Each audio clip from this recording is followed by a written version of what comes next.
commencé d'abord par l'école primaire, ensuite le collège et ensuite la Guinée a eu besoin de professeurs. On nous envoie à Dabadou pour former les profs en mathématiques, en lettres et en sciences, afin de pouvoir enseigner dans tous les collèges de la Guinée, les Français étant rentrés. Donc moi, j'ai été faire maths, physique, chimie. À Dabadou, c'est nous qu'on a appelé les Dabadins. Et en 63, on avait déjà terminé. Et c'est nous qui devrions enseigner dans tous les collèges de la République. À l'époque, j'avais 19 ans.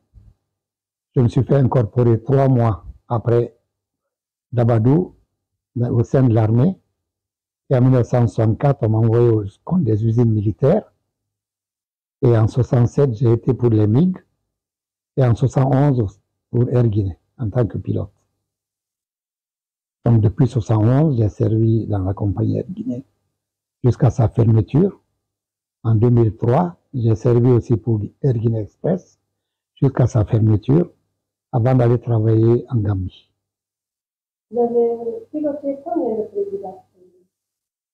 J'ai piloté Sékou Touré, Lansana Conté, ça c'est des présidents guinéens. J'ai piloté Nino, j'ai piloté Tidiane Kaba, j'ai piloté celui du Mali, Konaré je crois. J'ai piloté le président gabonais, celui de la Gambie, Yahya Jammeh, la dame du Libéria. J'ai quand même piloté beaucoup de chefs d'État. D'accord. Avant de commencer à piloter vos représentants, vous avez tout de même commencé par les rangs. Vous avez été un homme de rang. Un homme de rang. Comment ça s'est passé et comment s'est passée votre intégration puisque c'est un milieu assez fermé en ce temps? Oui, en 1963, en ce moment quand même, ça n'a pas été très... C'est Kamandiabi qui était là et j'ai été incorporé dans l'armée par lui et par à l'époque, capitaine Barou, qui est décédé avec son grade de général. Ce sont eux qui m'ont incorporé au sein de l'armée le 9 décembre 1963. Et comment vous avez intégré ce milieu? Oui, c'est-à-dire que lorsque je suis allé, j'ai d'abord fait les usines militaires. Là-bas, j'ai fait les véhicules et on avait besoin de pilotes. Et comme j'avais déjà une notion, après avoir fait maths, physique, chimie à Dabadou, on m'a demandé si je pouvais aller faire le pilotage. On m'a pris et je suis allé à l'Union soviétique pour commencer en 1967. J'ai commencé donc en Russie par les MiG. Je suis revenu, Air Guinée avait besoin de pilotes. On m'a envoyé donc pour les AN-24. Ça, c'est des avions qu'Air Guinée avait. Ensuite, on a été pour les Ilyushin 18. En 1982, on est allé maintenant pour les Boeing. Le secteur avait fait venir 3 Boeing. Et c'est à partir de là vraiment que je crois que je me suis plus ou moins fait remarquer peut-être dans l'adresse que j'avais pu avoir. Mais le président Sékou Touré, il avait il s'occupait beaucoup de l'équipage, c'est-à-dire qu'il se préoccupait du repos qu'on avait, de la manière dont on traitait, de la manière dont, en tout cas, il posait beaucoup de questions quant au déroulement du vol, quant à notre santé, il était très présent. Après lui, Lansana Conté qui est arrivé aussi, il s'est très bien occupé des équipages. Moi, je crois qu'il a découvert que j'aurais pu faire quelque chose. Il m'a envoyé à des études d'instructeurs et tout pour remplacer les Nigérians qui venaient, qui nous formaient. Donc, j'ai directement été instructeur, avion, instructeur simulateur, examinateur au sein de la compagnie. Et ça jusqu'à sa fermeture. Air Guinée, donc, depuis, Air Guinée a existé jusqu'en 2003. En 2003, je crois qu'il y a eu un problème de restructuration et tout, donc Air Guinée a été cédé à Laye Mamadou Sylla et ça a pris une nouvelle dénomination, Air Guinée Express. Malheureusement, le seul avion que nous avions a été doublé par un autre qui a été acheté par Laye Mamadou Sylla. Mais le premier était encore en bon état et le second a malheureusement eu un crash à Freetown. Un crash à un problème technique. Et pendant qu'il était donc accidenté, l'avion qui faisait les vols, ayant atteint ses limites d'heures avant la révision, on était obligé de l'envoyer à Perpignan pour sa révision, qui était due. Et arrivé là, malheureusement, il a été saisi pour être vendu en pièces détachées. Donc Air Guinée, à partir de ce jour, c'était éteint.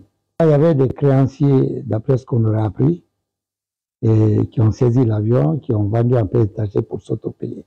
Vous avez signifié également que le dernier vol du président Ahmed Sékou Touré, que vous l'avez conduit à peine avant son décès. Effectivement, le dernier vol du président Ahmed Sékou Touré, on a fait la ligne Conakry-Rabat-Alger, et Alger-Rabat-Conakry, on est rentré le 19 mars, et le président est décédé une semaine après, le 26 mars. Son dernier vol par Air Guinée, c'était avec moi. Ce qui est sûr, c'est que durant toutes les fois que nous allions avec lui, il s'inquiétait beaucoup du moral des membres d'équipage, parce qu'il ne montait jamais dans l'avion, ça me demandait si tout allait bien, si on revenait d'un vol où on a passé la nuit, est-ce qu'on s'est bien reposé, est-ce qu'on a bien dormi. Vraiment, il s'intéressait beaucoup à la manière dont on se reposait, de la manière dont on était traité. Lors de notre retour d'Alger vers Conakry, j'étais encore assis dans la cabine, je le revois, marchant avec le roi du Maroc. Ils allaient vers les militaires qui leur rendaient les honneurs. Je le vois encore avec ce dernier partir et revenir avant qu'on ne rejoigne la Guinée. Question militaire, moi j'étais lieutenant, j'ai été nommé capitaine en fin de compte, j'étais commandant. Il y avait forcément d'abord le respect, là c'est le président, et le truc militaire aussi. Mais forcément au garde-à-vous face à lui. C'est quelqu'un aussi qui s'est très très bien occupé de moi en général.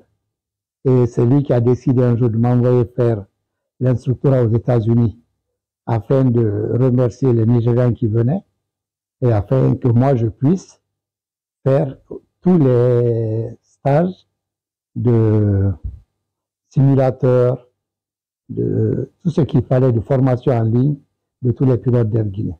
Il a été très très présent à mes côtés chaque fois qu'il a fait beaucoup de choses pour moi. Alors, vous avez beaucoup servi ce pays, mais aujourd'hui, pratiquement, la nouvelle génération ne vous connaît pas. Et on voit souvent qu'il y a certains officiers ou d'anciens militaires qui sont décorés, mais on n'a jamais entendu parler de vous. Qu'est-ce que vous ressentez? Non, vous savez, qu'on le dise ou pas, il y a des trucs, c'est des choses qui frustrent parce que je me suis entièrement donné à ce pays. Je sais que c'est grâce à ce pays que j'ai été ce que j'ai été. Certainement que si j'avais été ailleurs, je n'aurais pas eu les mêmes possibilités, peut-être que je ne serais jamais pilote, peut-être que je n'aurais jamais pris, c'est Dieu seul qui sait. C'est grâce à ce pays, grâce à la Guinée que j'ai pu être pilote. C'est grâce à la Guinée que j'ai pu grimper, passer des échelons. C'est grâce à la Guinée que j'ai été ce que je suis. C'est pas pour l'argent, ce n'est pour rien. Comme je l'ai déjà dit, mon salaire maximum à Air Guinée était de 470 000 francs guinéens. 470 000 francs guinéens, quand Air Guinée fermait. Air Guinée Express, quand ça fermait, j'avais 4 500 000 francs guinéens. Quand je suis parti de la Guinée sans avion pour aller travailler en Gambie, j'avais un total de 7 500 $ par mois. Ça aussi, c'est clair. Mais c'est grâce à ce pays que j'ai été ce que j'ai été. Seulement, c'est pas question d'argent, ce n'est rien. Mais quand on fait tout ça, ce n'est pas aussi bon de se voir délaissé, abandonné et c'est-à-dire comme si on n'avait rien fait, comme si c'est des choses parfois qui peuvent faire mal. Et parfois ça fait mal. Je crois que c'est ça. C'est pas question d'argent, ce n'est rien. Grâce à Dieu, tout va bien. Sinon, pour tout ce que j'ai fait, bon, j'ai pas besoin de dire ce que je touche comme pension. Mais cette pension, elle fait combien? Elle fait 946 000 francs par mois. Je ne sais pas si avec 946 000 francs, si je n'étais pas arrangé pour au moins avoir un petit quelque chose qui pourrait me donner une petite aide, je ne sais pas ce que je deviendrais. Mais je remercie Dieu. Avec le grade de commandant, en 2005. Ça fait maintenant des années que vous avez servi le pays, vous avez une belle formation et une nationalité d'ailleurs. Est-ce qu'une seule fois, vous avez reçu un certificat venant de la République de Guinée pour vous signifier que vous avez longuement bien fait pour ce pays? Non. Je ne sais même pas s'il y a une proposition de décoration. Ah, dans d'autres pays, j'ai été décoré en 1982 par le président Séné Kounché du Niger, lors d'un voyage du président Ahmed Sékou Touré là-bas. Et j'ai même eu une médaille de l'ordre du Niger. L'appel que j'aurais, c'est même s'il ne s'agit pas de moi, mais je voudrais que quand on se donne corps et âme au pays, qu'on ne nous oublie pas comme si c'était... On a tout fait. Le pays aussi a tout fait pour nous, mais nous, si on est resté à l'écoute, on a servi le pays avec tout ce qu'il y a d'engagement dans la conscience et dans l'amour même de ce pays. Sinon, avec un diplôme de pilote de ligne, pilote instructeur, j'aurais pu travailler ailleurs, mais c'est la Guinée qui a fait de moi ce que j'ai été et je n'ai jamais trahi ce pays. Une dernière pour moi, quelle est la lecture que vous faites du milieu aéronautique de nos jours en Guinée? Parce qu'on sent quelque part que c'est un milieu qui tend à disparaître. Non, c'est un milieu qui a disparu. Ça ne tend pas parce qu'il n'y a absolument rien.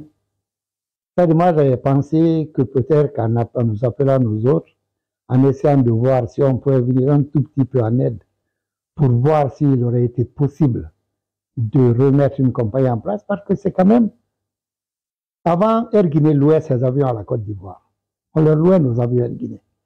Air Guinée louait des avions au Sénégal. Hein? Mais maintenant, là, à la Mauritanie, on a fait des vols pour la Mauritanie. Ils nous louaient nos avions, on allait à Mauritanie faire les vols. Mais là, on n'est rien, il n'y a rien. On n'a pas d'Air Guinée, on n'a rien. Moi, je pensais qu'on aurait pris le temps, avec les anciens qui sont là, d'essayer de voir qu'est-ce qu'ils pourraient faire pour aider au moins à la mise en place d'une compagnie aérienne. Mais je crois que bientôt tout ça sera fini, parce qu'avec l'âge, ça c'est presque oublié, maintenant c'est fini. Tout ce que j'ai fait pour ce pays, je ne le regrette pas. Enfin, je me dis que peut-être que si j'étais ailleurs, je n'aurais pas eu l'opportunité d'être pilote. Je n'aurais pas pu avoir le privilège de piloter même les chefs d'État. Donc, si tout ce que j'ai pu faire dans ma vie, d'abord, je le dois à ce pays. Tout ce que je regrette actuellement, c'est le fait que ceux qui sont venus après, même s'ils ne m'ont jamais connu, mais au moins, quand on fait tout pour qu'on sache au moins qu'on n'est pas laissé, c'est pas question d'argent, c'est pas l'argent, mais au moins qu'on sache qu'on a fait, qu'on existe et qu'on est encore là. Il ne s'agit pas d'attendre que la personne meure pour aller dire tout ce qu'il faut sur son corps, alors que son vivant ne même pas sûr s'il existait ou pas. Ça ne sert à rien. Moi, en tout cas, je pense que ce qu'on n'a pas fait de mon vivant, sachant ce que moi j'ai fait, ce que j'ai été, il ne faut pas attendre ma mort pour aller exposer mon corps à l'aviation militaire ou quelque chose, dire maintenant tout ce qu'il fallait dire avant qu'on n'a pas fait, maintenant essayer de le dire, ce n'est pas la peine. Chaque chose a son temps, il faut faire des choses quand il le faut. Quand il ne le faut pas, ce n'est plus la peine.